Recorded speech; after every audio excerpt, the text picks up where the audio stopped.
Welcome to A Book and a Beer, the show that combines reading and drinking. And today I'm actually sitting with someone else who likes reading and drinking. This is Ryan. How's it going, everyone? Mostly the drinking part, but a little bit of reading here and there is good. That was so lame. Today we're going to reach back to 2009 to talk about The Warded Man by Peter V. Brett, or, as it may be known to you, The Painted Man.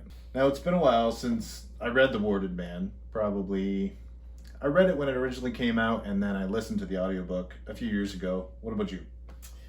Probably been about a year since I've read it, and then I've just recently been listening to the audiobook as well. How did you find the audiobook compared to... I like the audiobooks just because it gives you can be out doing things while you're, reading. Mm-hmm. I do enjoy it a lot more when I can actually sit down and read a book, though. Agreed. So this is a tale that takes place in a world where demons come out at night. Literal demons come out at night and they kill pretty much everything. Yeah. The world has defensive wards, little symbols that they can draw on their homes that can keep the demons out unless something happens to the ward. It can break down. The demons have all kinds of tricks for trying to get past these things, and then you're screwed. Yeah, there's also different types of demons too. It's not just one type that comes after you, it's multiple types. And depending on where geographically in the world you are. Right. There's ground demons and rock demons and fire and the flying ones. Yeah, sand. For our beer this week, we also picked an old favorite of ours, 1792 from Sons of Kent. Sons of Kent is one of our favorite breweries because it's actually from right here in our hometown of Chatham, Kent. I've chosen the classic pint glass. Ryan is using a Stein.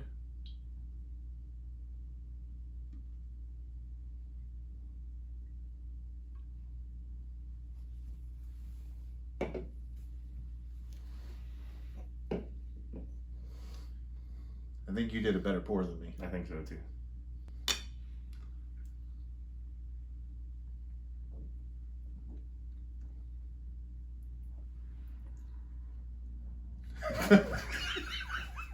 The real story kicks off when Arlen Bales, who's from a small village, is frustrated with the fact that the world only knows about these defensive wards. They have no way to fight back. So he goes on a search to find the long-lost fighting wards. So Arlen journeys away from his home, his family, everything he knows, out into this world where there's demons he's never met before, people he's never met before, to find these offensive wards. This book would be great for anyone who enjoys the supernatural, monsters, horror even to a certain extent, very light horror.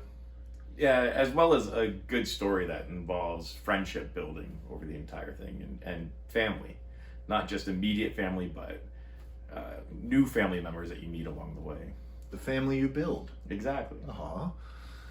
I'm sentimental like that. Normally I always say that you don't judge a beer on the first sip, but we've drank about 1,000 of these. So there's no mystery behind what we're going to taste. This is just us drinking one of our favorite beers.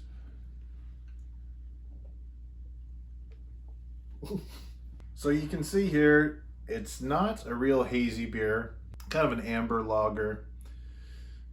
The taste, it's got just a hint of bitterness, but it doesn't really... It's not overbearing at all. And it doesn't stay with you for long. No.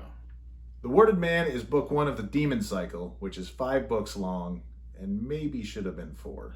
I disagree. I like it being 5 books long. I always want these things to go on longer. I feel like by the time they got to book, I can't remember if it was 3 or 4, because I really enjoyed 1 and 2. Yeah. And then 3 and 4 both seemed like they were just trying to stretch it out and just try to make as much money as they could off the series and be like, well, let's go off and talk about this guy, and over here and let's talk about her. It's like, just... It's not one, like, I get where you get, like, why you feel that way with it, because I have for other books, for sure. This one I didn't get that from. I wanted more of this one. If you had to give The Warded Man a rating, let's say out of 10, what would you give it? I would probably say around a 7. I mean, I really enjoy the book. I mean, it's not going to be a classic for the ages, but it's definitely an enjoyable read. I would say probably an 8 for The Warded Man, the first book specifically. It was something that I had never read before. The magic system was really unique, and it brought me out of a reading slump that was probably like a decade long. Wow. So the book got a 7 and an 8 out of 10. What would you give the beer? Well, as you can see, I do enjoy a beer. We're going to go with an 8 for this. I would also give it an 8. Yeah. Consistent. Let us know in the comments below if you have a favorite book or a favorite beer that you'd like to see in the show.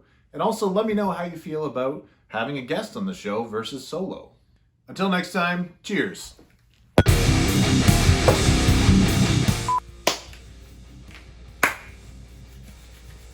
a world where demons come out at night, One man will save it with tattoos. the circles, the warding circles.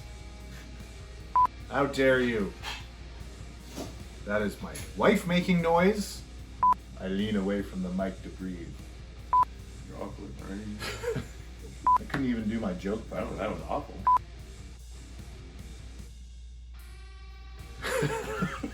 No comment. Just 7. That's it. Wow. Read The Warded Man. Read it. That's staying front. That's staying. Your face was just like.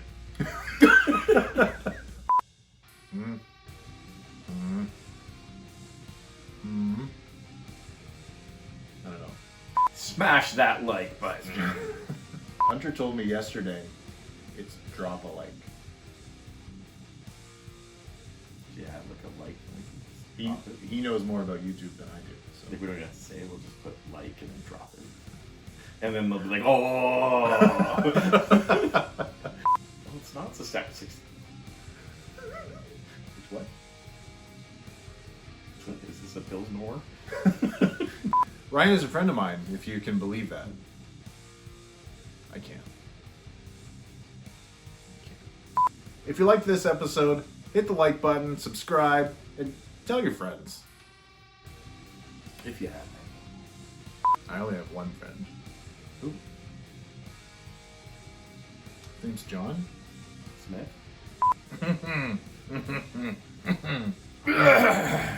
Tell us in the comments below if you've got a favorite book or a favorite beer that you'd like to see on this show. Did you point to your beer when you're like, a favorite book? No, I think I was just doing this, wasn't No, it? you did that. A favorite book. I had to make sure I was recording the second time around. Okay, I was. Okay. Hello? Hey! Hey. Hi. Your son's helping me record a YouTube video and he's really screwing everything up. Alright, well, let you finish your YouTube. Alright, you're on it now, so. Yeah, forever. Bye. Bye.